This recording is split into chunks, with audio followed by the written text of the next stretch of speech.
Assalamualaikum warahmatullahi wabarakatuh. Perkenalkan, nama saya Arsyaka. Hari ini saya akan membacakan sinopsis dari buku yang saya baca, yaitu novel Laut Bercerita. Cerita dimulai dari penyair yang menulis syairnya di kertas yang lusuh. Dengan tutur kata yang rapi, penyair mulai menulis. Cerita yang dilanjutkan dengan seorang yang mengira dirinya hampir mati, tetapi sepancar cahaya mulai datang dari jendela yang dibuka. Tangan besar mulai mengurung kepalanya menggunakan karung. Ia dibawa ke dalam mobil dan ia bertanya, apakah aku akan dibawa ke Jakarta atau ke negara yang entah berantah? Pertanyaan itu mulai bermunculan banyak, tetapi setelah 1 jam menempuh perjalanan, ia mulai menemu jawabannya. Kaca jendela mobil mulai dibuka, suara air menabrak bebatuan di pinggir pantai mulai terdengar.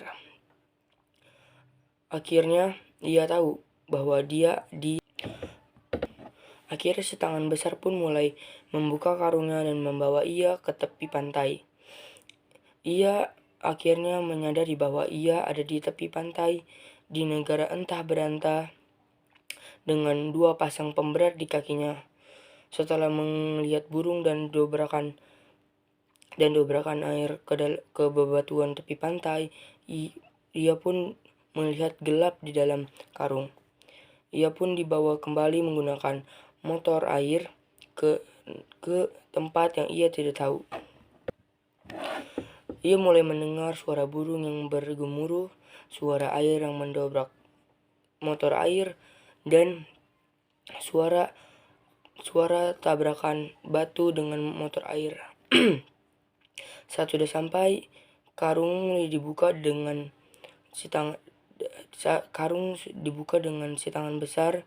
Ia pun menyadari bahwa ia ada di tepi bebatuan yang beralasan air laut.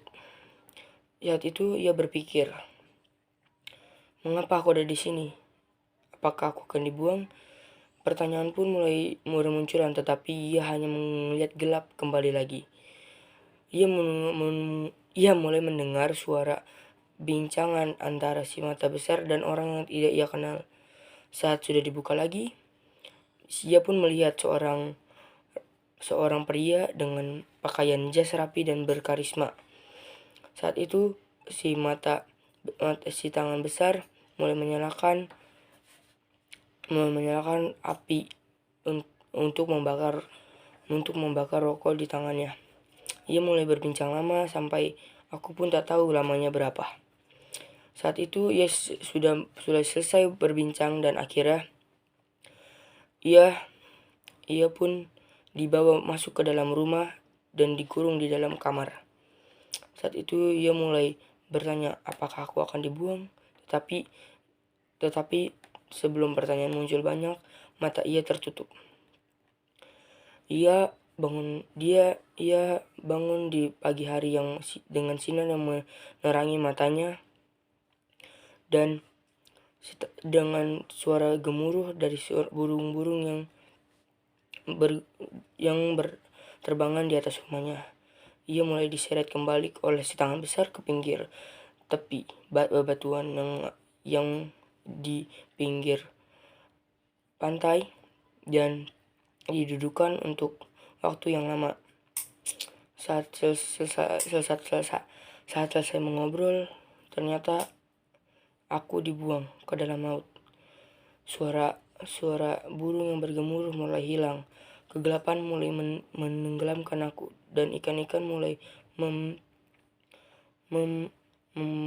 mengumpul dan membuat bulatan seolah ia menerima aku untuk menjadi bagian dari lautan. Dari saya, terima kasih atas perhatiannya. Wassalamualaikum warahmatullahi wabarakatuh.